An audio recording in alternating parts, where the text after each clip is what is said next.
台湾连30天无增加本土的病例。澎湖县政府宣布，明仔载开始，民众伫个户外场所唔免挂喙罨。澎湖嘛是国内上大型开放8大行业的县区。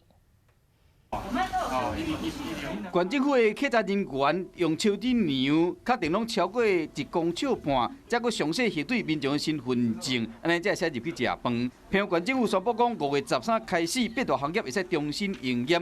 业者必须来配合量体温、实名制、符合社交距离、建筑物安全检查合格等等规定，是国内头一个解禁的县市。放宽以后可能会怎么样？以后大家唱歌会比较嗨，很自在。 除了8大行业重新营业，民众挂喙罨的限制嘛有较灵啊。我们决定从5月13号开始，解除户外戴口罩的规定。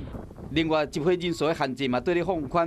4月份因为新型冠状病毒疫情确诊数下降，县政府将集会人数调整为室内60个人，室外120个人以下。5月13开始，比较中央的标准调整为室内100个人，室外500个人以下。 因为疫情有较回，澎湖民众嘛慢慢重新地恢复因休闲的生活。虽然这大众运输工具也是去人较侪所在，意愿的挂喙罨，还阁看到日子慢慢恢复正常。伫防疫期间，已经互人足安慰啊。